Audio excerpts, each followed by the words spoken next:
I'm Jenifer Lewis, and I just did an interview with Hollywood Unlocked. It was fabulous. Listen, I gave y'all everything. Go get the book.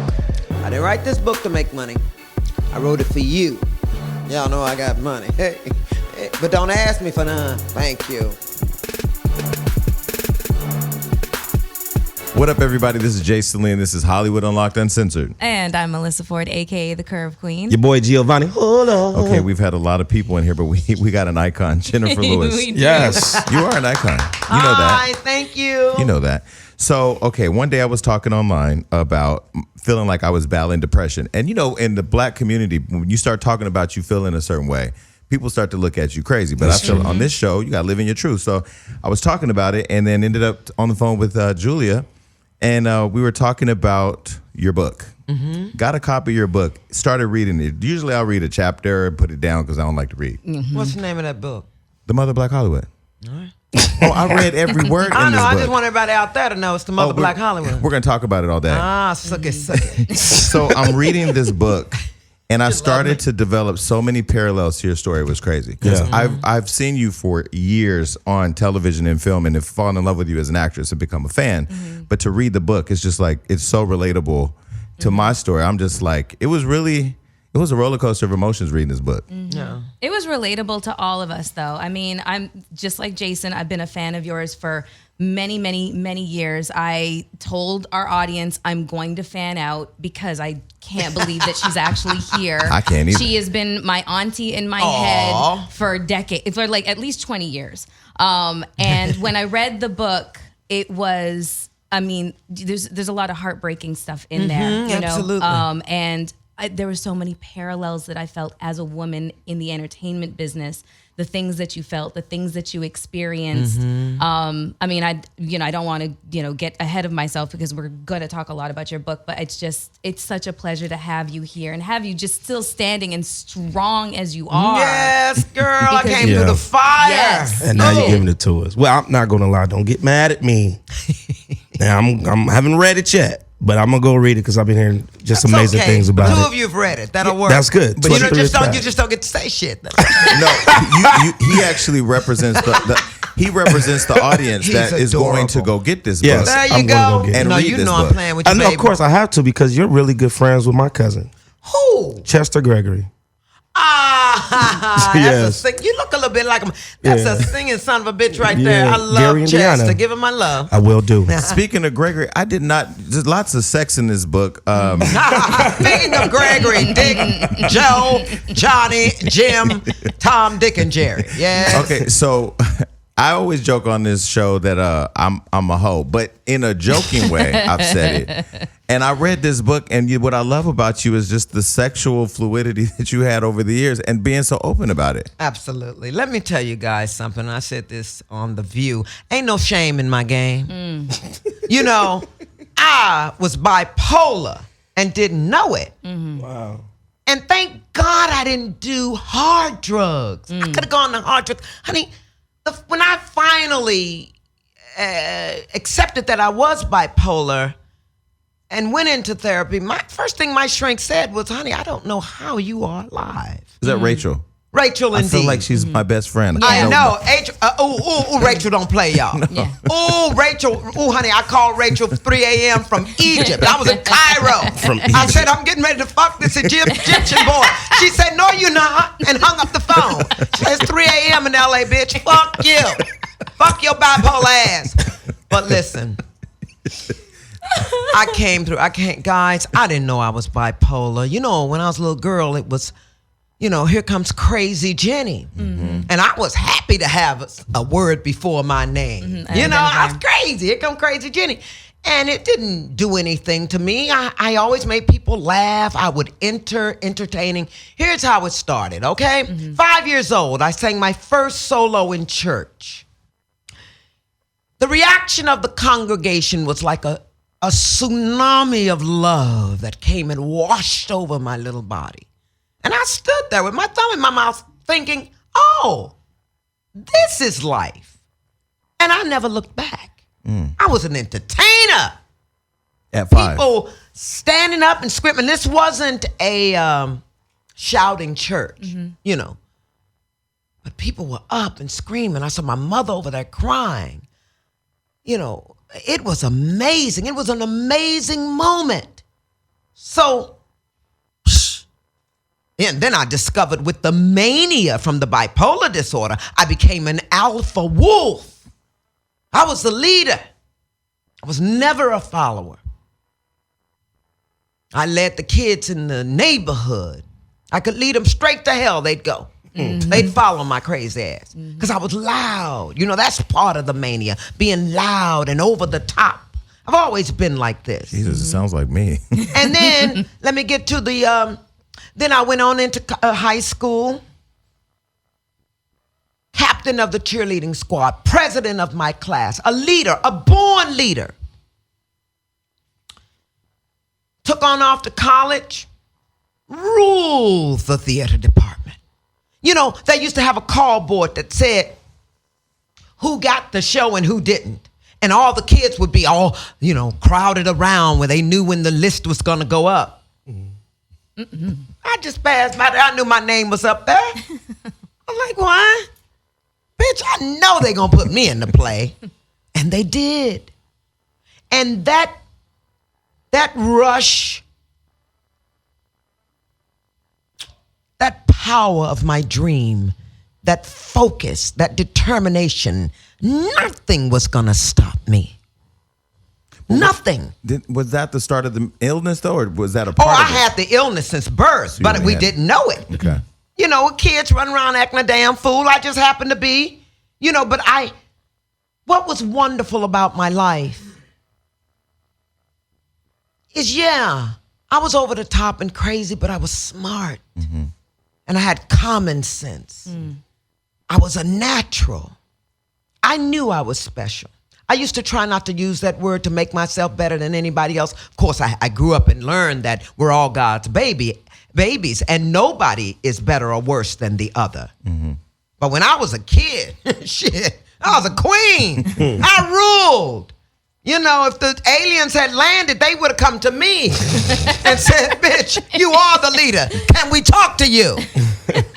And it's back in St. Louis, Missouri. St. Louis, a little small town called Kinloch, Missouri. Mm-hmm. That's right. Mm-hmm. Poverty-stricken area, population 3,000, all black, but self-governed. Mm-hmm. These people were, you know, they came to slay. Mm-hmm. Librarian was black. Policeman department was black. And these were my uncles and aunts and, you know, Miss Jones on the porch saying, little Jenny, sit your ass down somewhere. Mm-hmm. You know, grandma's hands. Isn't it crazy how we've gotten away from community, though? Like, we don't have any of that anymore. Don't start me. Don't start. Because I see somebody, I was at Target the other day, I see some of these kids, I'm like, everybody in this store would have whooped your ass where I grew up. Mm-hmm. Listen, y'all, here's what happened. You know, the kids got on all the technology kind of took family structure and social skills. These kids don't even know how to.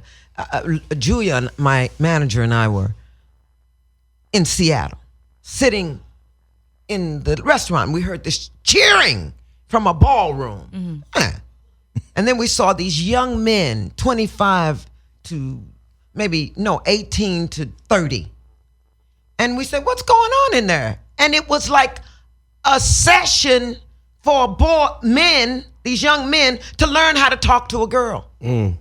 Because they'd been sitting there with the video games all their lives, and they'd sitting there on the computer all their lives, looking at porn, you know, and selfies, and, you know, and this, oh my God, they didn't even know how to talk to a girl. Mm-hmm. So that's what it's come to, and let alone sit around a dinner table and you should have been teaching that seminar. You know what I'm saying? Oh, well, that's true. Well, and this is what I love about your book, because for me, I'm at the process of starting my journey of discovery in myself, because I feel like with social media, I had to unfollow everybody because it was making me crazy. Yeah, I felt like the keeping up with everything, the trying to find everything, I had to literally just don't do it. Get away with it. Don't do it. Don't do it. You will destroy your life being addicted to these things. You know, addictions are the same. Mm-hmm. You know, people, oh, my babies, all of you are just my babies. I wish I could give you the recipe. Mm-hmm. What was your recipe? But there is no recipe to feeling good. Yeah. And staying out of trouble and doing what you know you're supposed to do and giving back to the next generation and getting out there and marching, reading a book, self-care, taking care of yourself. That's what I wish I could give you guys. You get up and you put love in front of you before you leave your house. You don't get to go out in traffic and cuss people out and flip them off because they cut you off. You know how I got rid of road rage? You want to know? How? I was in the car with a good friend of mine who was a social worker. A lot of compassion for young children. And I was cussing. She said, "Hey, Jenifer." And I was like, "What? You see that, motherfucker?" She said, "Jenifer, what if that person's mother just died and they're a little shaky?" Whole new perspective. I was like, "Whoa." And did you realize in that moment that we don't consider the other person? We don't even think about the other person. You must. Because I'm going to tell you something, honey. Oh, sucky. We are all one. And I never thought I'd be quoting my baby RuPaul. I saw him being interviewed by Oprah, and he said it another way. We're one person. Little cells of God running around, creating that whole that makes a tree. That was another way to look at it. Yeah. But then when I went down to the spa, where they put wheatgrass up your ass and your nose and your eyes and For those it's in the book, people. Yes, look for it. You get real intimate with the anal. Wheatgrass everywhere. It was detox, and I was like, "Oh, y'all don't put that shit in my eye." They did. They said, they baptized me in wheatgrass. But look at me. But where was I? I want to get that thing out. And you ain't 61. Tell me where. Yeah, I am 61. Jeez. 61. But wait a minute, I was going somewhere. RuPaul was talking about this. Yes, yeah, right. Yes. I'm standing next to a woman down at the spa, and it's all spiritual and and ooh, that these motherfuckers are crazy. But it does help if you do your thing. This woman said it another way. We were in conversation, and I said something about all we have is the moment. And that bitch said, "No, all we have is the breath." See, shit like that. The breath, the breath. The breath. Hey, the breath too. But the breath. We take breathing for granted. Wow. Yes, that's true. Y'all better wake up to what this shit is. You better enjoy your youth and be nice to somebody. I jumped out of a taxi in Chicago. I saw this old African-American woman carrying these heavy ass bags. And I couldn't take it. She had those elephant legs. I was in the taxi. I said, "Pull over." I got out. I said, "Just let me help you with that." So where you going? She said, "I'm going about 2 blocks." I put her ass in that taxi and caught another one. It's shit like that. Now that's not saying I'm special. Right. That's not saying it's just be in the moment of life and be kind and be nice. I wasn't always like this. Shh. I was so rageful when I wasn't treated. I spent 17 years in therapy, twice a week. Because I went in as an infant. My mother didn't have time to raise me. I'm the baby of 7. So speaking about you at 5 years old in the a lot was going on in the church. You talk very openly about. Well, I was molested by the pastor of my church. Yeah. Ooh, and but wait a minute. Let me just say this. It's on the internet that he raped me. He did not rape me. Read the book, y'all, and don't start shit. I'm Jenifer Lewis. Don't fucking put no shit out there about me because it ain't no shit. You want some shit on me? You read the book. All my shit's in there, so you can't say shit about it. Come on now. It is written in her voice, people. Exactly how she's speaking right now. Can I just tell you, I'm on the plane reading it in her voice. The entire book, I'm reading it in your voice. Well, Julia says you have an audio book, which now I have to go back and get that. The Audible. See, you must go to Amazon. Y'all, the shit ain't number $15. Go to Amazon and get the damn book. But here's the thing, and this is what you better know. I didn't write this book to make money. Y'all know I got money. And when you come from poverty, I've done what? Let's lay this shit on the line. I've done 68 movies, 392 episodic television shows, 4 Broadway shows, and toured in concert all over the world. Don't fuck with me. That's money. That's a bag. But wait a minute. The thing is when you come from poverty, you know to save your shit. I wasn't frivolous with money. Now that con artist came into my life. Ooh, that son of a bitch got 50 grand from me, y'all. I wasn't paying attention. That motherfucker, let me just get his name on the record. Tony Marriott. Beware of that motherfucker. Like it's a Marriott hotel? That son of a bitch. Absolutely That son of a not. bitch was y'all, he was masterful. Wait. But I was in, let me get to it. I was in the middle of getting an honorary doctorate degree. I was writing a commencement speech to send kids out into the world. You know how important that was for me at my alma mater, Webster University. 10,000 people were in that audience that day. I had something to do. I wasn't paying attention, no fucking man. I put that motherfucker on the side. That motherfucker lied so much. Somebody he been to Oxford when that son of a bitch was in prison.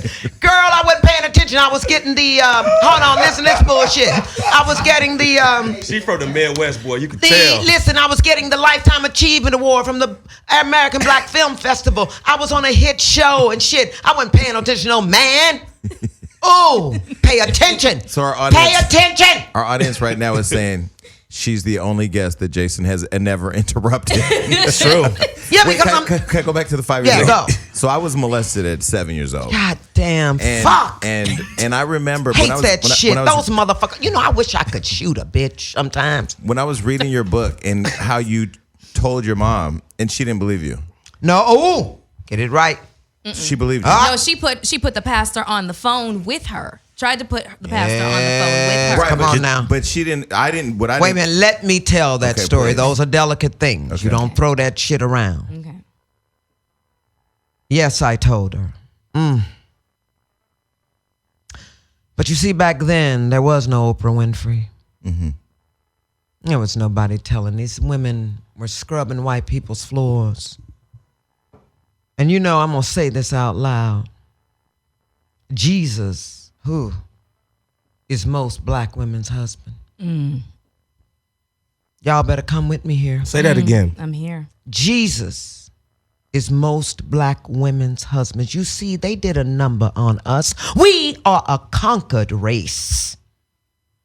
They put the black man out of the house in order for the black mother to get welfare. The man couldn't be in the house. He had to be working. Of course, they wouldn't give him a job. Y'all better come with me. We come from some shit.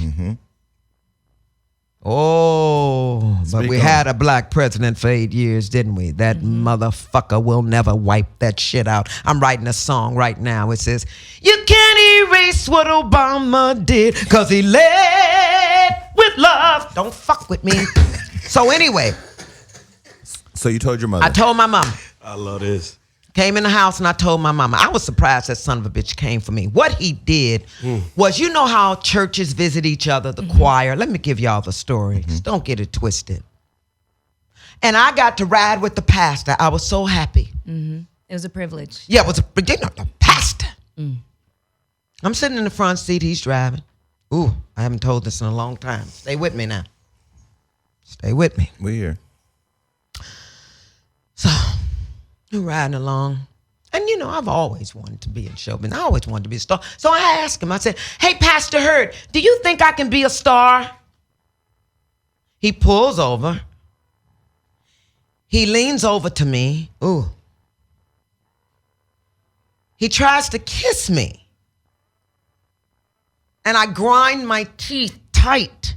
Ew, I can't, ooh, the smell of him, I can still, And then I could feel his hand on my breast. Look at me, reliving this shit. Sit still, little boy. I don't need no picture, I ain't crying. Fuck that motherfucker, I got through this shit. I worked through this shit, but that was sweet. Thank you. Over 60, we can have shit moving. An ant go across this motherfucker, I'll say, kill that bitch. Now listen, so let me get through this. So he tried to kiss me and he felt my titty. And he saw that shit wasn't gonna happen with me. Because I clenched up. And then he leaned back over, started the car, kept driving, didn't say a word. So when we exited the freeway, and I'm holding that shit in my mouth, all I wanna do is spit. And when we exited the freeway, I opened the door to spit out. He thought I was jumping, so he grabbed my arm. But we were taught to respect these, to revere these motherfuckers. Mm-hmm. These nasty bitches that stand in the pulpit and call you a whore because you had sex outside of marriage. These motherfuckers that put on robes and ribbons and shit and sweat for an hour in front of you in these churches. I'm not talking about the ones that are wonderful. I'm talking about the motherfuckers, the con artists. The hypocrites. The pedophiles. Y'all be careful of that shit. Nobody's better than you or worse. We are one. Standing up there. Yeah, and you're whores if you all that shit. Hold on a second. Tell them. So anyway. You told your mom. So I went in the house, told my mother. Now, my mother was in love with this man. You got to understand, okay? Mm-hmm. And a lot of women in the churches are. Oh, they all in love with the pastor. Mm-hmm. So I said, Mama, Pastor Heard tried to kiss me. Oof, these words. Y'all getting an interview. I haven't told this like this. I wrote it down in a book, but I haven't told it out loud in detail like this. But we've all had this experience, most of us. But there's somebody out there that's having the experience. 1 out of 3. Yeah. My daughter's mother. Come on, Jesus. Yeah, she wrote a book about herself. Come on now. Mm-hmm. And write it. Write your story and tell everybody. Tell on them. Tell. So my mother, of course, she didn't know what to do with it. The fuck was she going to do with it? How much therapy has she had? She's scrubbing white people's toilets. Y'all better come on now. So when she gave me the phone and said, tell him what you told me, I was like in shock. And she took the phone from me and went into her bedroom. It was never discussed again. See, and that's what I got from the book. Because when I told my mother, she took me to the police department and said, tell them. God damn. But she didn't believe me. Oh, come on, Jesus. No, she didn't. Because she said to me, Who was it? Why would that happen to you? Why? Was she a religious woman? She was bipolar. Come on, Jesus. She had been molested by her father. Oh, come on. So shit. My mother had abuse by her mom, sexual abuse by her father. So she had stuff, but it was a lot of what I was reading in your letter to your mother. Mm-hmm. And like when I read that, because as my mother was passing, it took a lot of conscious effort and energy to forgive her for all the shit she did to me. Of course, because darling. I didn't want to. Because when you get hurt, you don't want to forgive nobody. No. You wrote your letter out, which reading that letter was it's empowering for people who. Right. But let me just finish this one thought. When my mother died, I remember she used to always say through the years, I'm doing the best that I can. Come on. For me, I felt like that's not enough. Come on. Because on top of the mental illness, she was a heroin addict. Shit. Come on, It wasn't until she was about to die that it hit me. You're doing the best that you can. Come on. It ain't the best that I would do. And it ain't the best that you should do. That's right. But you're telling me you can't do no better than that. So I had to learn immediately, as she was literally a couple days from dying, to forgive her, to accept it, really consciously accept it, and give it to her. So she literally died right after we did it. After all 3 of her kids forgave her, she died. Wow. So reading your letter was just like, if anybody don't buy the book just to read that letter, because there are people I lived with resentment for decades. It wasn't until that one day that I let it all go. It chips away at you. Yes, it does. And darling. so when I was talking about on the radio, and then Julia, who you mentioned in your book, Saved Your Life, reached out and we started talking, it was like, there is an energy that puts everything together the way it's supposed to. Oh, and I'm going to yell it for the rest of my life. Well, I'm going to tell. Let's put the letter into context. Okay. It was written, say, maybe 30, 40 I was 33, I believe, when I wrote that letter. To your mother. Yes, I had been in therapy, I think, 2 years. And then we started the process of writing letters, whether you mailed them or not. But writing this letter and getting it out of you. Journal, everybody that's looking at this. Get you a journal and write. Don't do this shit on the computer. Hand to paper. Get those feelings out of you so you don't blow up and become passive aggressive and don't communicate. I just had this conversation with an ex-meth addict this morning. I'm trying to help him. And I told him, I said, you've got to communicate. Don't tell me you're going to be here at 10 and show up at 11:30, little boy. I have shit to do. I'm just a motherfucking Lewis. Hey. But no, I had to hold him and scold them and fold them, you see. Well, what You happened? can't stop loving Well, nobody. you Go can't. on. What, baby? Go on. He ain't People are said going to it. wonder what happened with the pastor because you ended up talking to him on the phone. Oh, well, years later. the chapter in The Mother of Black Hollywood, which is my book. It's only available $15. I love just doing it. Look at that. Oh, give me one so I can fuck with everybody. The Mother of Black Hollywood is #1 on Amazon. So anyway, what the fuck was I saying? The pastor on the excuse phone. me. Oh, yes. The chapter in my book about the molestation is titled, It Ain't That Kind of Call, Motherfucker. Because when I called him, it was like, hello, Jenifer. Like nothing ever Yeah, happened. like nothing ever fucking happened. And see, wait a minute. How many years later was this? Wait, yeah, about 20. But I want you to bring me back to this.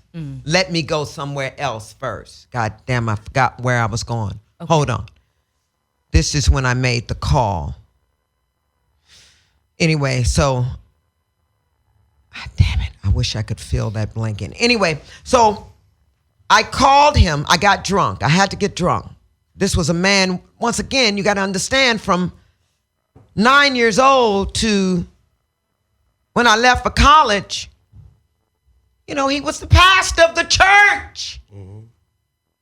I had pushed that shit down. I had to push it down. Oh, I know what I was going to say, so bring me back to this. Okay. You got to understand and hear this loud and clear. Remember, I had asked him if I could be a star. So in that moment, in less than, I would say 7 seconds, with this son of a bitch trying to put his tongue in my mouth, he not only took my career, you see, because he was telling me, making me a whore, asking him if I could be a star.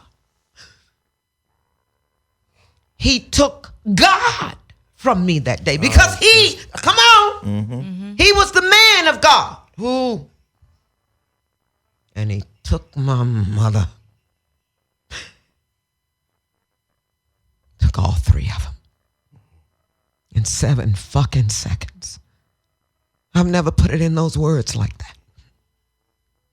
He took all that from me in 7 fucking seconds. Say it again, Jenny. Guess the fuck what? I'm here, ain't I? I came through that fire, baby. Don't fuck with me. I got up. I did. I became a star anyway, despite them all, despite it all. But let me tell you, when I became a star, see, this is so good. When you become wise, you all right, baby. When you become wise, you understand that the day I became a star was when I realized everybody was one. See, I ain't the only star. I know what a star is now. A star is a person that cares, that shines their light bright. So when they walk in a room, everybody's drawn to the joy. That's what a light is. Somebody that's not gossiping and talking negative about somebody. That's a star. Somebody who cares about children. Yeah, somebody that'll climb a mountain and stand up there at the top and say, here am I, send me. I used to say that all the time. I know what's inside of me. It's been boiling in me since I was a child. I'm just glad that I went and took care of myself in therapy. And yes, I'm medicated also. I take 2 little pills every morning of my life. And if I don't take them, might not want to roll up, bitch. Don't roll up. We be doing the Irish jag on this counter right Yeah, now. don't roll up. I saw this. Yeah, you take the jag, the jig. Irish jig. That Irish jig, yeah. I saw You heard it. that. We watched the Larry King interview. Oh, that Larry So King. good. You know, Larry was sitting there falling in love with me. I love how what I love about even in this interview, you're so in yourself, you're so in it Yeah. that you're not going to let a millisecond pass if it ain't right. No, because even when Larry tried to give you that, You said, I said, don't you me, Larry. It was amazing. I know exactly what I want to say. And you know what felt good about sitting across from Larry King? I was unafraid of his opinion. Yeah, clearly I can see. And I was unafraid of my own. Where did the courage come from, though? Because if you read your book, you've lived so many lives. Can I ask you if this yes, is if I'm right? Baby. Was it when you spoke to Shirley MacLaine? Was that the moment that you realized I don't give up what anybody's got to say about me? You read the book. I did read the book. Yeah, you read the book. I read the book. Now I gotta tell you, it wasn't only Shirley. Shirley MacLaine was definitely one of my mentors. I actually cried on Still Magnolias when I was a kid, by the way. It's a secret I don't tell nobody in hip-hop. But in terms of your journey through spirituality and that's where Shirley, you guys really had the parallels. Well, Shirley MacLaine came backstage at one of my one-woman shows, and she said that was the best show I've seen ever. And I'm thinking Sinatra, Judy, Sammy Davis Jr. And then I looked at her, and she looked at me, and she said, ever. I was like, well, damn. But y'all, I'm going to be honest with y'all.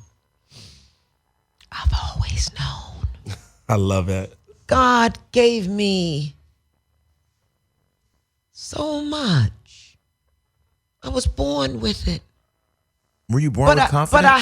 But I had the courage and the strength to honor the gift. We're happy he gave it to you. We really are. Well, she. It is. I call God a she. But confidence, like when you were 5 singing and you got everybody stood up and because the confidence is, we interview a lot of people. Somebody asked me that at one of my book signings. I couldn't answer it. I couldn't point the moment. I don't remember not being. Mm-hmm. You see, and let me explain that it was the mania. Take that in, y'all. Mania, it encompasses omnipotence. Mm-hmm. It encompasses grandiosity.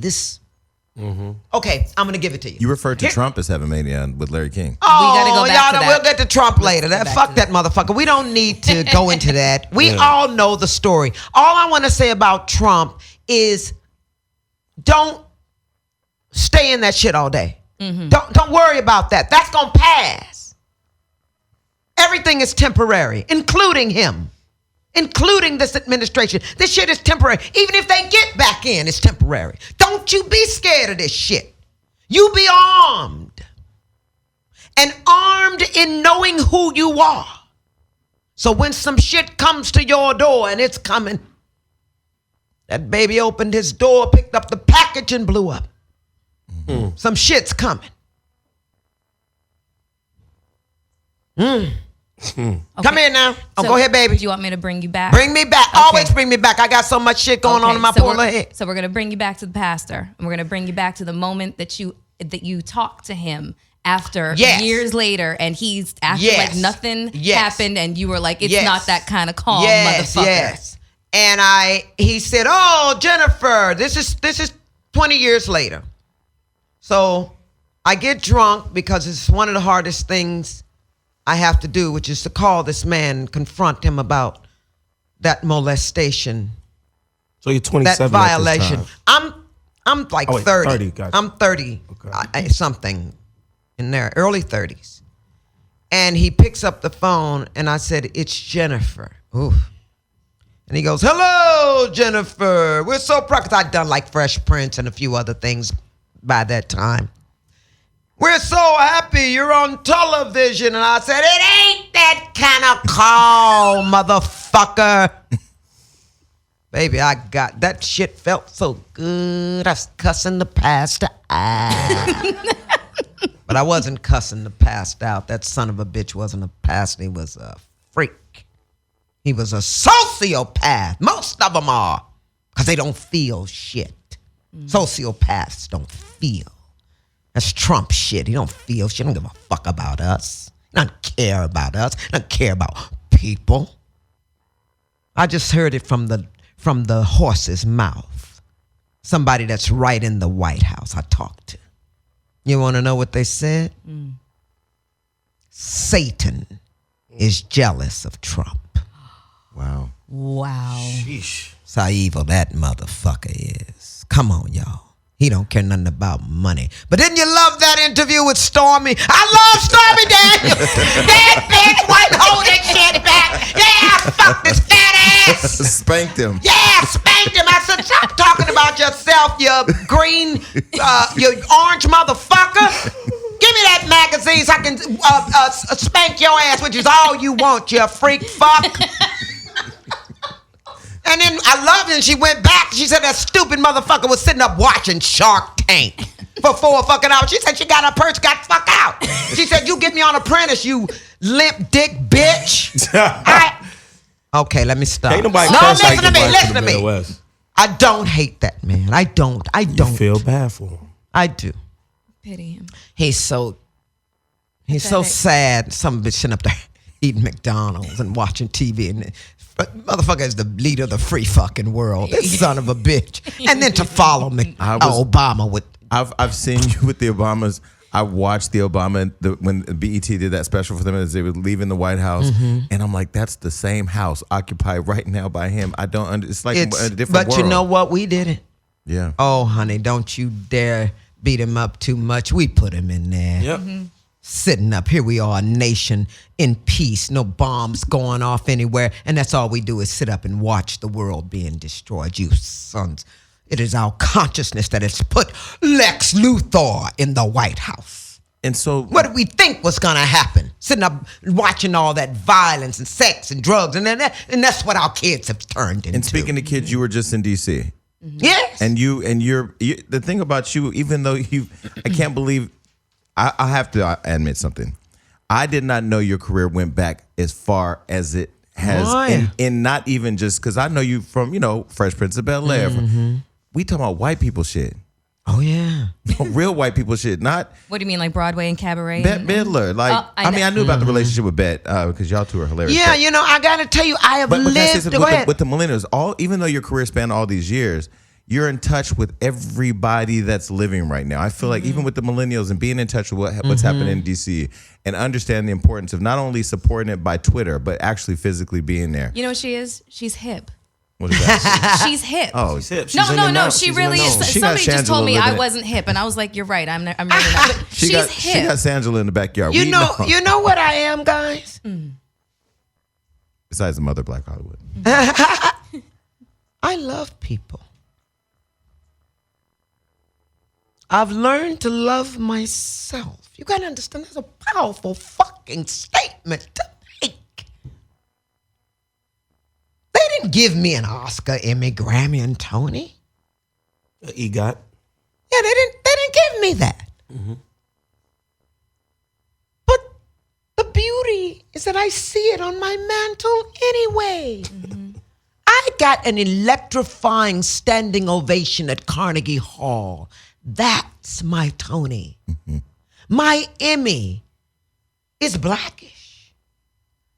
My Oscar is Jackie's Back. What's the other one? My Grammy is the Audible of this bitch. I read the fuck out of this book, ladies and gentlemen. I make y'all laugh, cry, think, shit, read, eat, whatever. Call up a therapist. Get therapy. Get in therapy.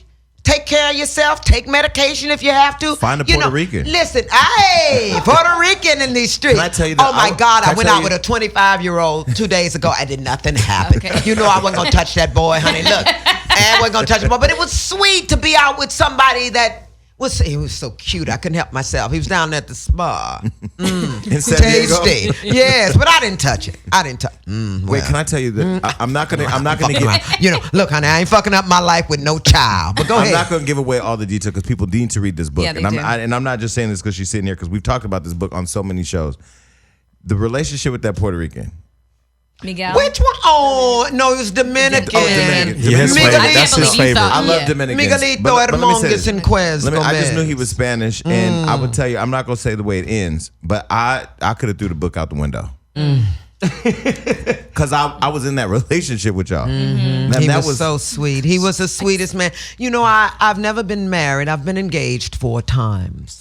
And I never walked down the aisle because it turned out that they were just little boys. You know, one was a mama's boy. The other one turned mean. No, he wasn't abusive to me. He was just negative. You know, I would be, well, here we are in the S550. You know, I live, child. I enjoy my success. You know, I'm laid back. You know, the big house, big car. It was all I wanted, so I got it. You dream it, you can get it. So I got it. But anyway, so here we are. We're both young. He's beautiful. He's handsome. I'm cute. No, I'm cute, rich, famous, bitch. I love myself. Anyway, so we all of that. Black couple. You know, I'm with black men. But anyway, so listen to me.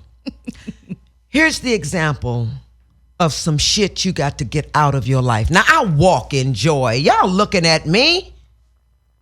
I love life. I love trees. I can name every tree out there. Every flower, every blade of grass, every grain of sand. I love life. I love this planet. I was going to pay to go to space just so I can look down on this bitch. I love being alive. When you spend 33 years under the covers in dark room, you don't fuck around when you get free. You live. Ah, God, you live. Now, what the fuck would keep me on track? Okay. But talk about the Dominican. No, we'll go back to the motherfucker. Dominican. The Dominican. That love affair was everything. But where was I going? God damn, I wish I could remember where I was going. Jew! Where was I going? You had multiple relationships.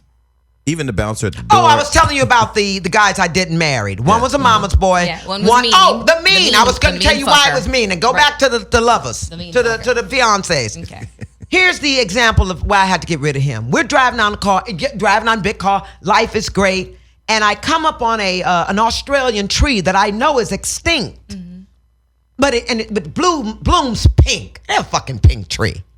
Of course, I'm gonna acknowledge it. So we're driving, and I go, "Oh, that's a pretty tree." Him. You say that about every tree.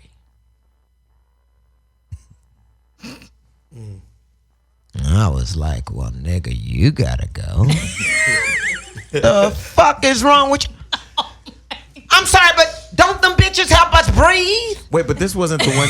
Was this the one you were on the vacation with and realized you needed to get away from? Like y'all needed. No, that was another one. Was that Thomas? He was. No. Okay. That was.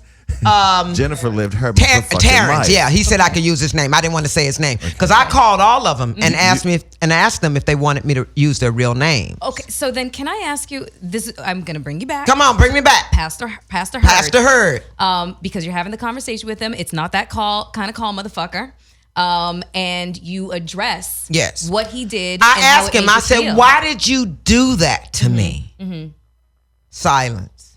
And Once again, his answer was screaming. terrifying. Why the fuck did you do that to me? What was his answer? His answer was, I wanted you to know what to expect in entertainment or Hollywood Yeah. or something. How to about that that sick ass request? Motherfucker. And I also told him that if he hung up the phone, I would fly back to St. Louis and blow that little stupid ass storefront church. They always scrub motherfuckers, you know, that ain't got shit. Just scraping the bottom of poverty-stricken communities trying to find a congregation so they can be hailed as something great and something better than you. Oh, fuck, you gonna know more about God than I do. Am I not his child? So, Miss Lewis, I have a 2-part question about Listening. that because you're talking about being able to name names in the book. Has there been any more accusations leveled against Pastor Hurd? Oh no, that nigga's dead, girl. That motherfucker Okay. gone. But did anybody come forward and say, Oh it yes, I happened? know a lot of people that he molested. Wow. Cousins of mine. They don't stop with just you. They go for your mother, your brother, your sister, your cousin, your everything. These are monsters. These are dangerous men who would finger a child, who would rape a little boy and tell him he's going to kill his daddy if he tells him. These men are dangerous. These are predators. These are little little evil things running around on the planet. I'm going to tell y'all something. I thought I could figure everything out, but I didn't know true evil. I guess I couldn't say Pastor Hurd was evil because I had been held that he would represented love so much. I couldn't get my mind wrapped around that at that time. Of course, now I know. But I'll tell you what wiped me out was the betrayal of the con artist. God damn, I never thought anything that evil could touch me. But ladies and gentlemen, it did. So pay attention. So wait, can I say something? So the other thing, because one thing you'll know about our show if you ever watch it, we do jump around and that's so okay because I jump around good, and there's so much to talk about. Another parallel that we have, I'll just to bring it up just a little bit, was I was on my way to Hawaii with a date who shall remain nameless, and so on the plane I'm reading your book and I'm like, wow, she went on vacation, was thinking of quitting the industry. Went out and did you ask God or you asked the universe for the sign that you needed that opportunity, you needed that thing? You're on a cruise. You're on the cruise. Oh yes. Did you ask God or did you ask the universe? I can't remember. You want me to tell you who I asked? Yes. I believe in the elements. Energies, I do. Yes, I believe in energies, darling. I believe in the frequency of love. Now, if you want to call it God, you see, God, the word God has been so abused. I try not to use it because it means, do you understand that God means something different to everybody? Yes. Yeah. We can talk, we can say in God, but still somebody sees him as a Pillsbury. I used to see him as a little girl as the Pillsbury Doughboy up in the sky. You know, but now I see God in everything. And my girlfriend and I we were in the hot tub one night and we were talking and she said something about God and I turned to her and said, I'm sick of that word. She said, well, Jenifer, that's why she's my friend. She know I'm all dramatic and shit. She said, well, Jenifer, what word would you prefer? And without pause or hesitation, I said, how about yes? Just yes. Yes. Yes, I will. Yes, I will take on the challenge. Yes, I will climb this mountain. Yes, I will reach back for a friend. Yes, I will reach forward for help. I'm going to ask for help. Look in the mirror. Ask yourself, is something wrong? I'm going to give y'all something. I dare you to get up tomorrow morning and look in the mirror, look in your own eyes and say, I love myself. And stand there and say it over and over and over until you mean it. Let the tears fall. I dare you to do it. I'm going to go back to the vacation because come on with the vacation. But you know what? I was telling somebody, I was interviewing you this week. And I said, I think that the connection, of course, of a fan of her work, but a connection on a personal level is her story of bipolar and me discovering this whole depression thing. And she said, what are you thankful for? And we're driving in the hills, Hollywood, trying to figure out how not to fall off the hill. And she says, what are you thankful for? And I'm like, well, I'm thankful for my company. I'm thankful for this. She goes, no, what are you thankful for in life? It was really uncomfortable to have that conversation. Come on with it. So I said, Tanasha, I don't want to talk about that right now. I need to get home. I got to do this. And so she called me the next day and she said, you woke up this morning. What are the 3 things you're thankful for? And I lashed out at her. No. Because it was uncomfortable to think about. Because on the exterior, people will look at me and go, damn, your partner's with Floyd Mayweather. You're on this show. You're doing this. You got your company. You did. Tell Floyd I said hi. I like Floyd. Hi, Floyd. I will. But then you still got to go home and you got to shut that door by yourself. And even if you land next to somebody, you still in your own soul and in your own head and in your own mind, children. But I started listening to you and you were on that vacation and you went out there and you said, whoever you were talking to send you that sign. And then we can say God. But you came back and then you discovered you got blackish. Yes. I was on vacation. The motherfucker went to sleep. I walked out on my little balcony in Waikiki and I said, nigga, I ain't going back to Love and Hip Hop talking to God. Am I going to go back on TV or what's going to happen? So I had interviewed Nick Cannon. I told him, send me the sign. I did the whole you thing and the Oprah with the water. color purple thing. where she did the same. And literally when I got back in Atlanta, Nick Cannon called and said, "You ready for Wildin' Out?" Now, I'm not a comedian, rapper, dancer, singer, none of that. I said yes, because that was the sign I had asked for. And I went there and killed it. But what I loved about this story was that you believe in something bigger than you. Oh, And I feel yeah, like there are baby. people Of that course don't. I do. But, you know, y'all, this is too deep. I can't bring y'all into this. No, you have to, please, please. I just feel like there's somebody that's going to be healed by this conversation. Oh, Jesus. Okay, and I'm going to tell you then. Here's what people don't want to acknowledge. The same God, if we say that God sent me Blackish, then that same God sent me the con artist. That's deep. Y'all, But you gotta listen to elaborate me. on that a I'm little bit gonna, more. baby. You can't. Ooh, it's too deep, y'all. We got our scuba gear. You can't say you created one thing and didn't create the other. There ain't no rock to hide under. There are no shortcuts to greatness. It's nobody else's fault. What was your part in it? Miss Lewis. There's a thing called borderline personality disorder where everybody blames everybody else for their shit. Well, this didn't happen. And it didn't. Look in the mirror, kids. What did you do? Wow. How did you react to the situation? How are you defined in this moment? I want to know what you did or what you gonna do. What are you doing? What are you doing? A young journalist asked me, she said, "Miss Lewis, did I hear you say," I was in an interview, I was going on and on about myself. Oh, it's my favorite subject. Oh, God, I love myself. Just on and on. Jenifer Lewis, Jenifer Lewis, Jenifer Lewis. She said, "Miss Lewis, did I hear you say at one point you touched bliss?"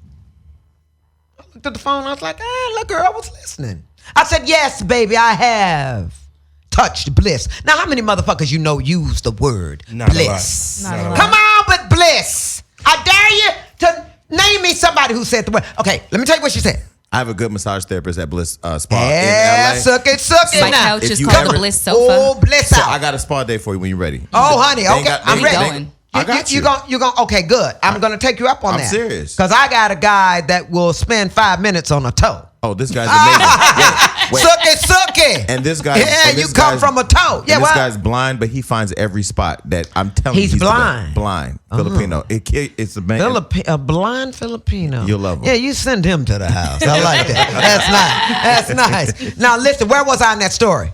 Bliss. You touch Bliss, Yeah. the interviewer. She said, "Miss Lewis, did I hear you say you touched bliss?" I said, "Yes, baby, I did." She said, "Please tell me how you did that." You know, young millennial. I said, "Well, since you were listening, I'll tell you how it happened. It happened the day that I looked in the mirror and took responsibility for every choice I had made, was gonna make, and was making at that second. My friends, there's nowhere to run. I got money. I can go anywhere in the world. But when I get there, I'm gonna meet myself.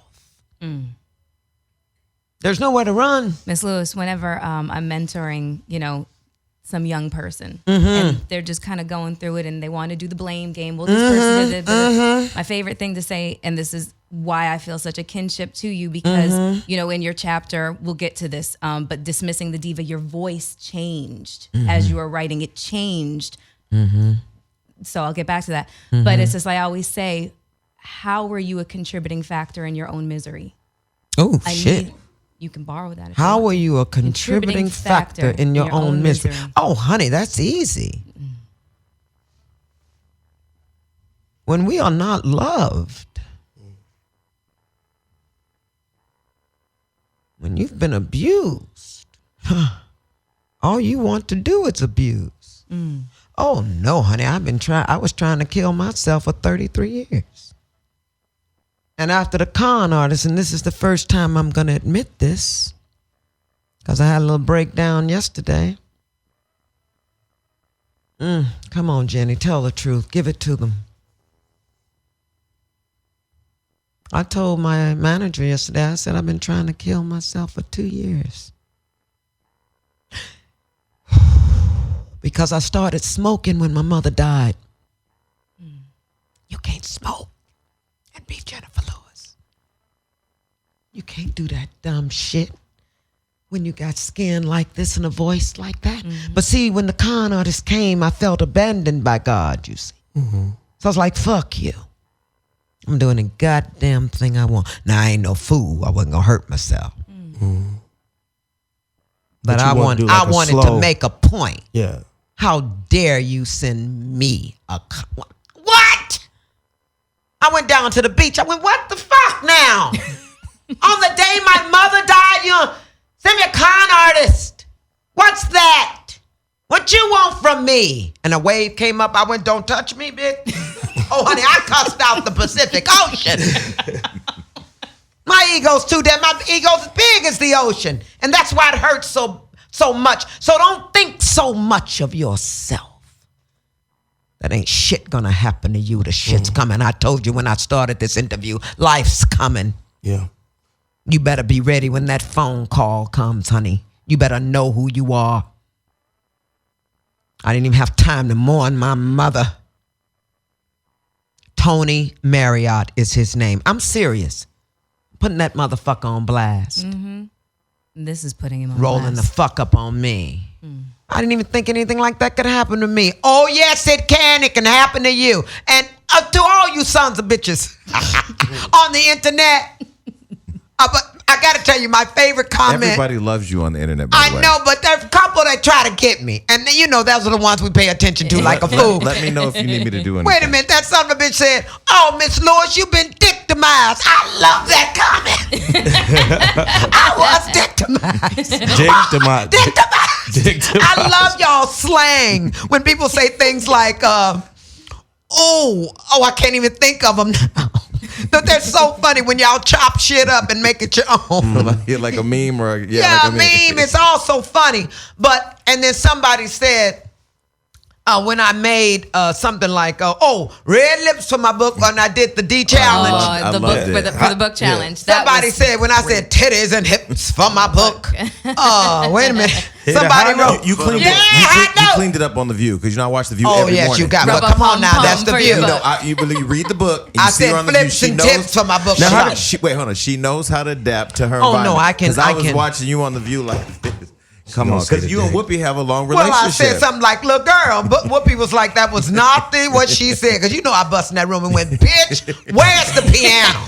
So how did that come about? Did you just see that it went viral and said, "I can use this to utilize to promote my book," or did somebody tell you like? I came into.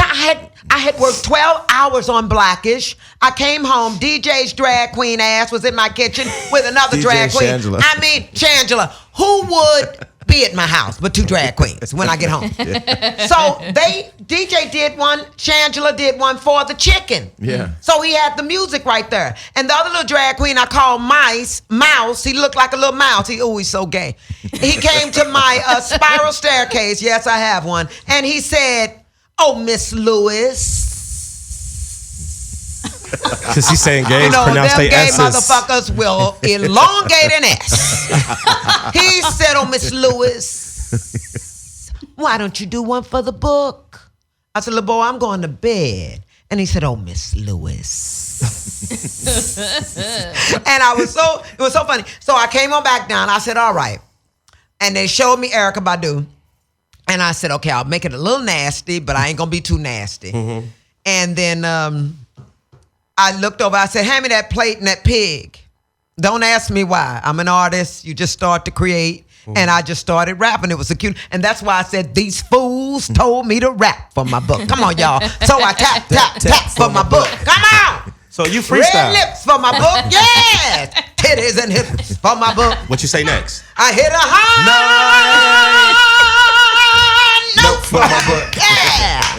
Now you woke for my book. Hey, here we go. Rubber bum pump for my book. Yeah. You bitches better run for my book. Got a plate and a pig, cause my book gon' be big. My book gon' be big. And then it went from your video to House Full of People video to everybody else. Birthday, Steve Mackey's house, I think. Was this? Yeah, Steve Mackey. And can you and Brandy please just do an album? Everybody wants us to do an album. I love Brandy. We have so much fun when she comes over. Oh my God, the things she says. I want to know, not to cut you off. Wait. Let's stick on that real quick. Because the Brandy video. What's the You hold that because I know. Wait, Jeroslyn, the one Brandy video. I don't want nobody fucking with me in the street. I'll put that on my own personal page. That's what I was going to ask. I want to know, how did that happen? Okay, well, Brandy and Roz Ryan. Roz Ryan is a thespian, not lesbian. Thespian. That means she's a veteran of the theater. Mm-hmm. So Roz Ryan is a good friend of mine, and Brandy came over to the house. No, they were doing. What is that? Y'all got more shit going on in the studio. Listen, so I went to see the musical Chicago, where Brandy was Roxy and Roz was Mama. Mm-hmm. So I went backstage, big movie star and shit, and everybody's, Jenifer Lewis is here. I was like, oh, bitch, please. But anyway, but bow down. No, I'm kidding. Go on, stop. Stop. So I went back in the dressing room, and I told them, when people are on the road, we call them gypsies, they want a home-cooked meal. So I said to them, to Brandy and Roz, I said, y'all come on over to the house for dinner. I didn't mean it. I don't think anybody ever really means come over. Them bitches showed up. You extend I that said, girl, there's a boiled egg in this motherfucker. Ain't nothing here to eat. And no, I'm kidding. Roz made a beautiful piece of salmon that night, and we had dinner, and Roz was sitting there with all these diamonds and shit in her ear and glitter on the phone. And, I said, what is Brandy doing over there? Roz said, she's floating.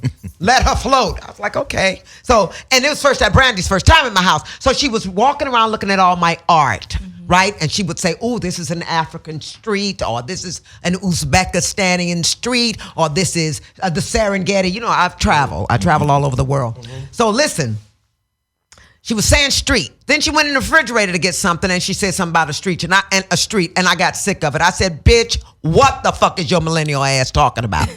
And she said, oh, auntie, it's just something I say. I said, well, y'all bring your ass over here and let's make up a song about it.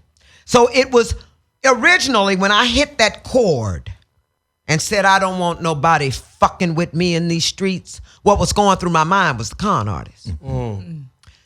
And then as I began to sing it, it was about the police brutality. Mm. So a lot of what was going on in the world and in my life filled me up for that performance. Ain't nobody got time for that. No. Ain't nobody got time for that shit. It came out. Mm-hmm. And that first one. There's so much passion. But that first one was the motherfucker. When I went, I don't want nobody, just fucking with me in these streets. I don't want nobody. And you know what I told them, Brandy and Roz? You better sing. I said, bitch, you singing with Jenifer Lewis. I told Brandy, I don't care nothing about your little young international stardom ass. Sing, bitch. When you went with Jenifer Lewis, that's my girl. I love Brandy. Brandy is one, I gotta tell y'all, she's one of the sweetest I love Brandy. People in the world. Just little old face and just pretty, and she just loves me. She kind of loved me like nobody else loved me. Brandy cause she's show business. I don't mean like everybody loves me, but right. Brandy sees that. Does she see you as Jenifer Lewis? No, she sees the person. That's what I mean. Does she see you? Yeah. Okay. Yeah. Yeah. She goes in because she understands that baby's been a star since she was 2. Mm-hmm. So she understands the rhythm and the motion and the creativity and the colors and the levels. But she sees me. And I love that about her.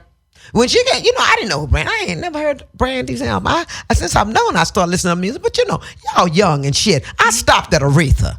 I don't listen to all that shit, cause and that Tupac story. Shit, I thought Tupac was gonna shoot my ass because I threw all them bitches out of his trailer. But how brilliant was that scene between he and I? Beautiful. He was adorable. I loved him, and I walked in his trail and all.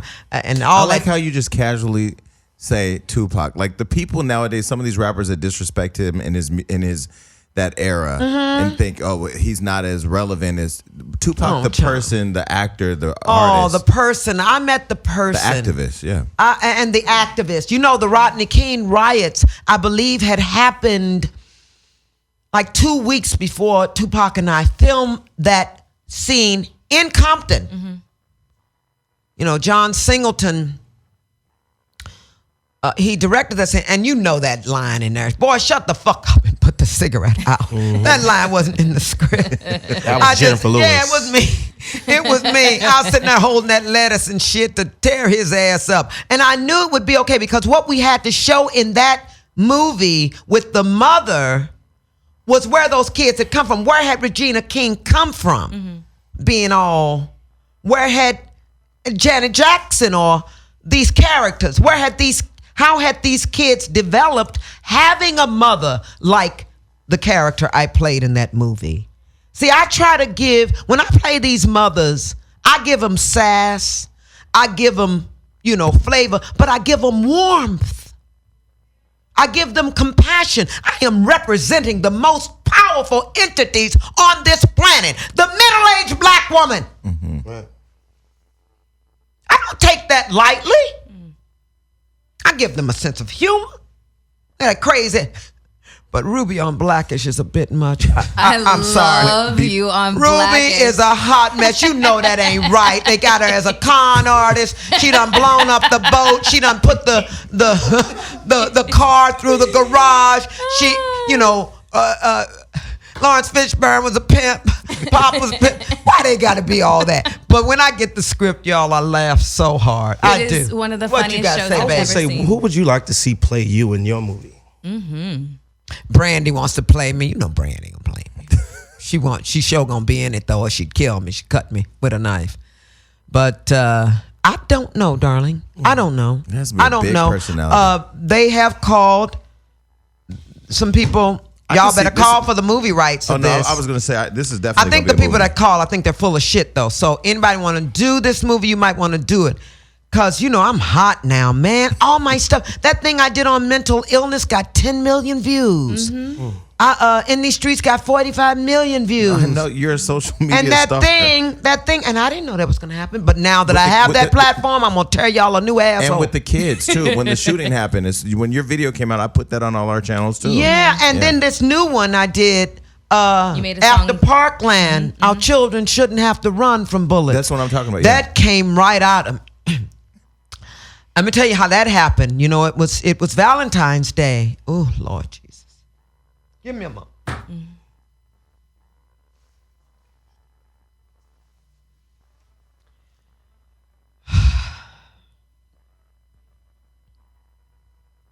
Anyway, they shooting babies, you understand. And I know it didn't just happen.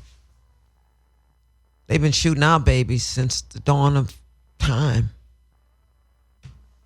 Anyway, let me tell you how Our Children Shouldn't Have to Run from Bullets came about. I'd done literally, I just come from Blackish and I went upstairs. I got on the internet and it was Valentine's Day. So a lot of the millennials said, Happy Valentine's Day, Jenifer. And they spelled my name with 2 N's. So I said, you know what, I'm sick of this shit. So I went down to the piano and I was about to write a funny song about, Jenifer, I'm a motherfucking star. I don't know what I was doing, but I was going to write a funny song. But somehow when I went to turn on the camera, I hit the news and the footage of the children running out of the school with their hands up in an overhead helicopter shot came on. So I hadn't seen anything about it, so I picked it up.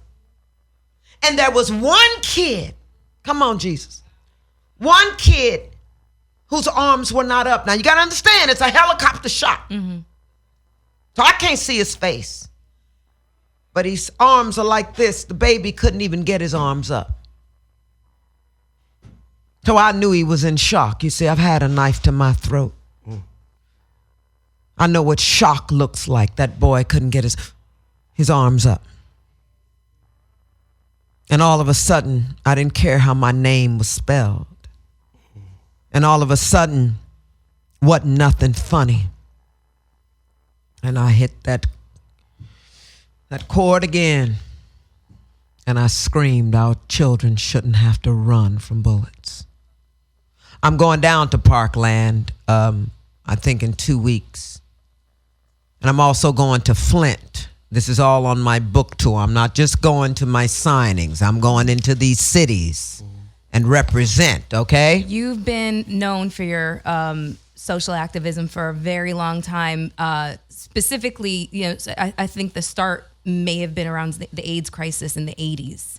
Because yes, you lost absolutely. a lot. You lost a lot. 200 I have on a list. Yeah, a lot of your people I knew. Yeah, wow. Gypsy friends. Yes, besties. Yes, brothers, sisters. They fell like flies. I mean, I remember. I mean, the description in the book was, because I'm of the LGBT community, and I remember back from when Magic had made the announcement that he had it, and the fear, and now people, you don't really hear about it as much anymore. Maybe because you want to know why you don't hear about it? Why? Because you want to know who has it more than any other demographic? We do. Black women. That's why you don't hear about it. I love when that baby got up at that march in D.C. and she said, oh, that 11-year-old. I know exactly what you're talking about. She said, we've been forgotten. The little black girl. What about the little black girl? That doesn't make it let me just pause and tell the kids how happy and proud I am. I was at the spa, but I went over into the city in San Diego to that march. And it was wonderful. I'm so proud of the children. Like Obama said, we've been waiting for you. Come on up. You're going to have to take it back, baby. We fucked it up. And let me personally apologize. We are all responsible. And you fight, babies. You fight. You stand up and don't you back down. Not for 1 minute. Shanana. So in your book, yes, we've been communicating with your manager, Julia, who's been amazing. Yes, and Julia, walk in the street. She shuts it down. You meet a lot of people in this. I've met a lot of people who've worked with a lot of people, and I know a lot of friends who have managers or agents. And the reason why I don't have a manager and agent is because if you don't care about me, the person, you can't care about my career. Come on. So it takes a while, but one thing I know for sure is she really loves you. In your book, you said she saved your life. What did that mean? Woo!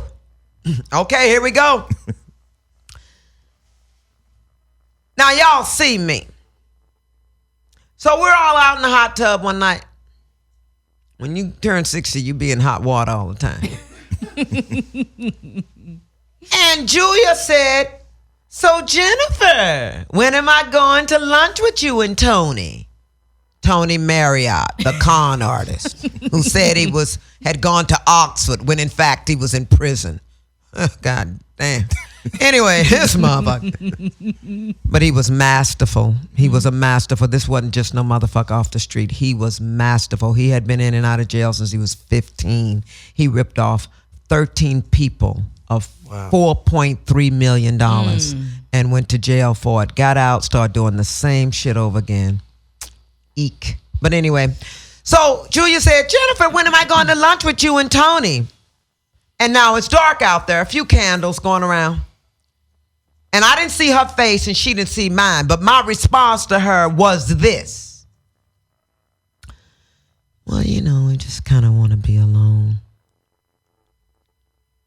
And she looked and said to herself, she said to me, she said, when the fuck did you start mumbling?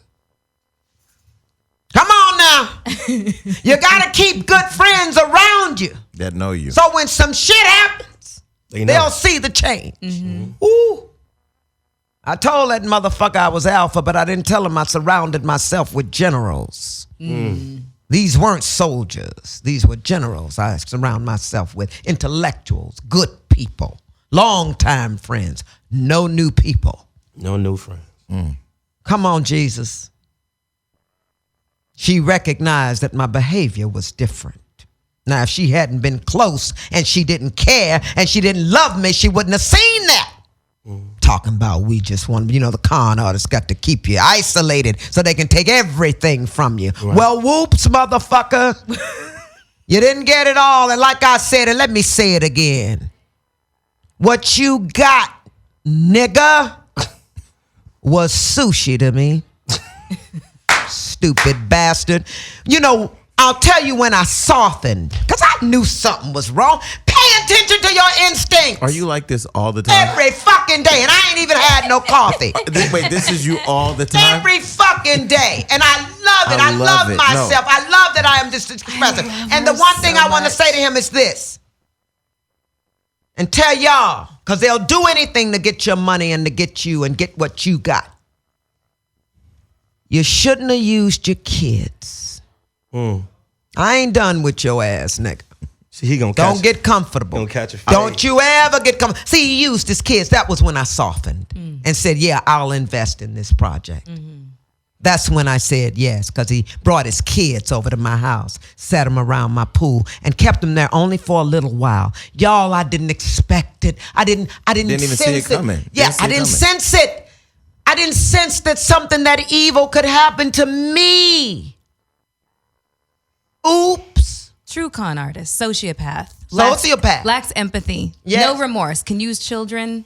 Listen, doesn't care. I put on my Instagram the other day and I got all these thousands of likes and comments, whatever. I said, I don't fuck with nobody. And it's not personal. I just don't fuck with nobody because when I first moved to LA 12 years ago, I was fucking with everybody. I was everywhere. I had to be at every party. And Lunel said, why are you the staple of every event? Why don't you become the event? Stop going everywhere. Come on now. I love Lunel. But once I started compartmentalizing people and really guarding my own space, people say always Hollywood, always fake, always this, that. No. Y'all don't elevate me. I got my own issues I'm dealing with. Yep. So I got to be, I can't fuck with because I would be generous, and I start seeing like I'm being overly generous to people that aren't returning. So well, let me tell you something. When you get my age, when you turn 60, which I did a year ago, I'm 61 now, you really realize that you got more years behind than ahead. Oops. Baby, shit, if it ain't important, if it ain't for the children, I ain't going. I got time for that shit. I'm getting ready to go see the silverbacks in Uganda. Don't fuck with me. And I want to sit with the little baby one and say, what's your name, nigga? Come here, you little motherfucker. That's what I got time to do. I'm going to talk to the big old, the male silverback. I'm going to say, what up, blood? How you doing? See, that's what I'm doing with my life. A Maasai warrior saved my life in Serengeti 2 years ago. So I'm walking down a dirt road in the middle of the Serengeti desert with a Maasai warrior that is 10 feet tall and holding a flashlight. Now, I have to get up at 3:30, walk to the lobby. This is in the morning. Take a truck to a hot air balloon and take the hot air balloon over the Serengeti at sunrise. Oh, come on, Jesus. Now, how often do you hear that sentence? So the motherfucker comes to the door and he goes, ready, mom? I said, I'm coming. So we're walking. Now, I found out later that the golf cart that takes you back and forth to your room was broken. So basically, me and this Maasai warrior had no business on this road. There was no moon, pitch black. I can see us with the flashlight. Come on!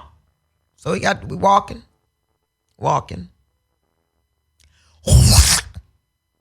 There's a crunch. Now, y'all, I know what a squirrel sounds like, and I know what a deer sounds like. I know what an owl sounds like in a tree. That's how in tune I am with nature. But this was none of that. This, whatever this was, it weighed 18 million pounds. This is a real shit, y'all. So lo and behold, from the brush comes a very large black buffalo. Flashlight is on him. It is a female. Her horns are straight. That's how I know, because I studied before I left. You don't study and go up in the fucking jungle and you don't know what's coming at your ass. You better know what's gonna kill you and what's gonna be ooh coochie coochie coo coochie coochie coo my ass, bitch. This bitch is poison. No bell biv Coochie DeVoe. fucking coochie coo. This ain't no zoo, bitch. It's the real shit. Fucking giraffes are tall as this goddamn Empire State Building. You're like, what the fuck? What have you been eating? She said a tree, bitch, for breakfast.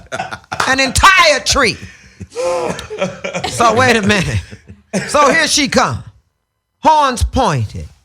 Big. This bitch is big. She's black. She's crossing the road. Now I know. If she's got babies, this tall motherfucker here, and me, dead. We stop. She's walking. She's walking. She's walking. We're praying. I'm shitting. She's walking. She's walking. I'm peeing. She's walking. I'm about to vomit, but that would make too much noise. I shit again. She's walking. I shit again. Shh, shh, shh, shh. I didn't shit on myself. But if I had to shit, I would have. This fucking thing was so big. So we think she's going to go on in the brush, but of course she stops.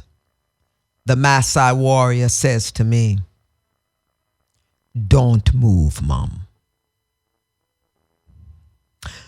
I'm thinking, nigga, do I look like I'm fucking moving? I say nothing. We think this bitch goes, here comes the buffalo. She goes, right at our ass. Oh, shit. And with that, the Maasai warrior touches my arm, and he touches it hard. And he says, "Don't move, Mom." And I'm like, fuck. We're gonna die in a goddamn desert. Road to Serengeti. Ain't even no paparazzi here to report it. That a bitch. He's dead in a goddamn. Oh my God, Diva dead in ditch in the Serengeti. That's a fucking headline for your ass. That's a one-woman show. Oh, it's fabulous. So, as he says, "Don't move, Mom," this motherfucker who's on, oh my God, y'all gotta understand the Maasai ain't no joke. This bitch in his blanket and flashlight floats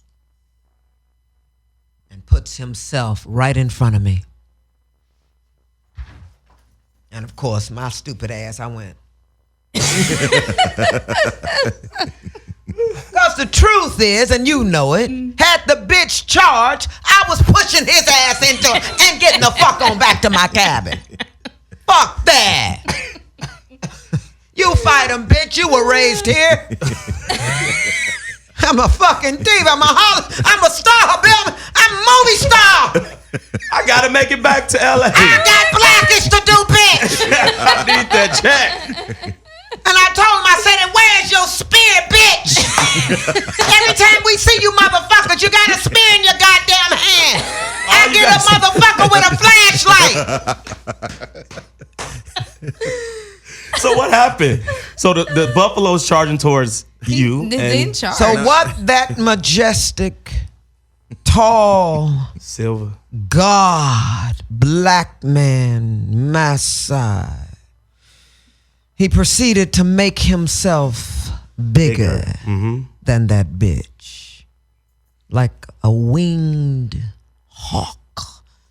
He was so beautiful. Even in the dark, I could see his everythingness. And I was grateful for it because I knew I had come from that motherfucker. I was in the motherland and he was a god. And he saved your life. And that bitch turned her head and went on about her business. Bitch. And I did. I looked at him. I said, "What the fuck?" I said, "Get me out of here." I said, "You out here with all these rich white people. Get me the fuck out of here." Oh my God. Fucking hippo. As soon as I landed, that was a hippo pond. You know, a hippo has eaten more humans than any of us fucking animals. And when I heard that, I just knew I was gonna get eaten. I said, if I'm gonna get eaten by anything, it's gonna be by you, nigga. Take me back to the cannon. I ain't died and eaten by no goddamn hippopotamus in this bed. I was so mad because I was almost dead. You know, this wasn't no joke. But here, lo and behold, things always happen for a reason. When we got in that truck to go to the hot air balloon, when that African man turned that ignition and turned on the lights, guess what was sitting in front of us? 2 adolescent lions with little manes, and they were in the pouncing position. Fucking Simba came out of nowhere. I went, goddamn, what a day, what a morning. And the sun not even up yet. That's right, sun wasn't even up. You ain't even I had your said, coffee come on, yet. Jesus, then lo and behold, the motherfucker, somebody pounced and a wildebeest, all I saw was that bitch's legs, dead and gone. I said, come on. Come on, Africa. I was so happy. All right, what the fuck else y'all want? Oh my God. Listen, we could literally sit here for days, but we know we don't have the time. But let me just say, my favorite movie of all time is What's Love Got to Do With It. Yeah. That movie was amazing. Thank you. And Angela, one of my favorite actresses of all time. I've only met her once, but amazing movie. And I just want to say really quickly, you had a relationship with Whitney Houston. I had a party with Whitney, and she died the next day. It was the last time she was ever performing publicly. And I was just kind of in our research, just going over just Preacher's Wife, just different things, and just saw your affection for her. And it's really good to meet people who I know really loved her. That was my baby. That was my baby. She was my daughter for 3 months of my life. And I loved her. I loved her so much. Yeah. She's at peace now. Yeah, she is.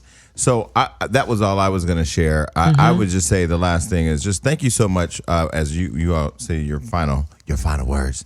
Thank you so much for writing this book, because for me, and we all learned, we have about 1 million followers and we have all the stuff collectively. Everybody has an audience, whether you have 100 followers or 1 million followers or 10 million followers, and you have a responsibility. And one thing I've learned, and I will say, if nobody else tells you, is that this book has started me on the path of discovering where I'm going, not just in my career, but in my personal life. And the reason why I decided to start putting more emphasis on making the time to do my book now was because I can remember my whole story right now. So I need to start writing it out, because there is a healing process in that. But thank you for writing this, because and I say this to everybody listening, you have to get this book, because you will discover a parallel in your life somewhere in this book, because you've lived a whole bunch of lives, career, love. I told the truth. That's all I did. I told the truth. It's powerful. I was People love the honest. truth. It was painful to write. I just wrote a song, and I'm going to sing it. It's little. It's short. Goes like this. And it's for the millennials. It's for the young generation. And everybody. It's not just for them, but for everybody. Goes like this. Look, look, look, I wrote a book. 2.5 years of blood, sweat, and tears it took. This is my story, and God knows it's my song. Sit back, relax, turn the page. It won't take long.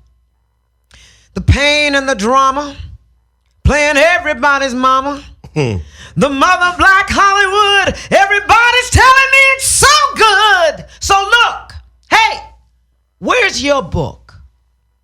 Put down that phone and go write your own. Tell the world about all of your pain and all of your glory. Oh, it's inside of you. Tell your story.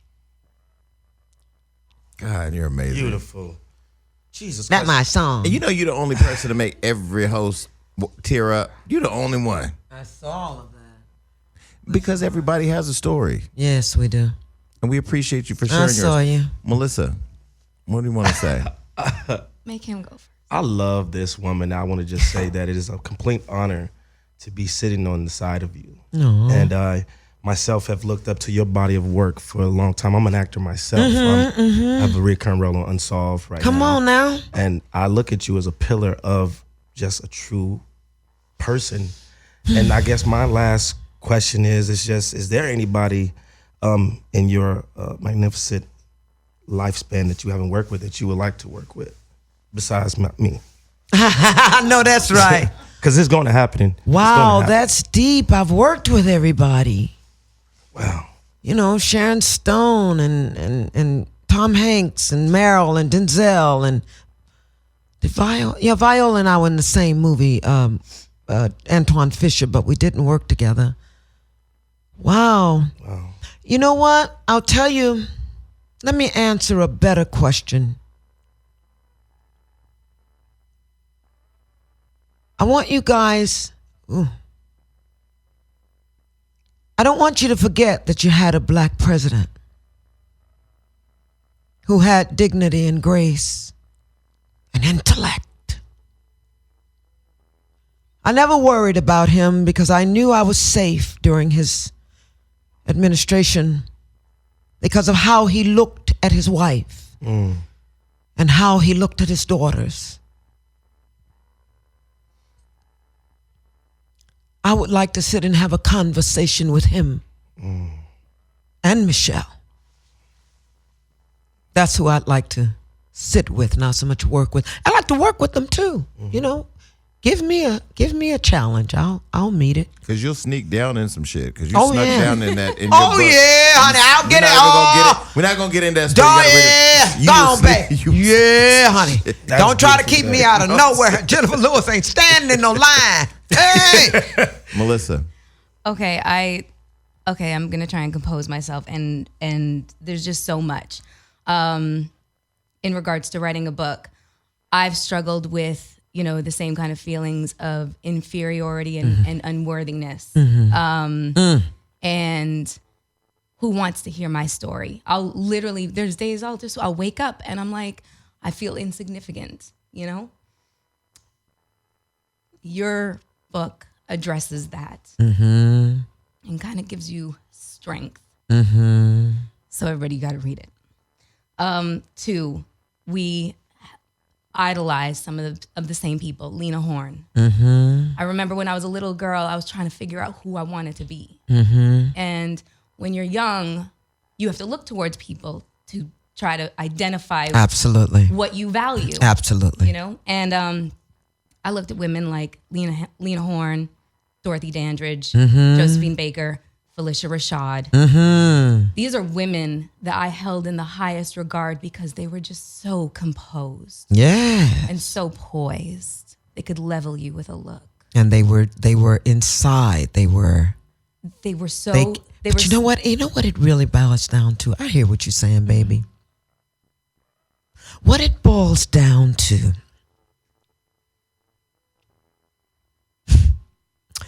is caring. Oh, you will write your book. You're going to write your book because I came here. I'm not going to waste this. You think I sat here and talked all this?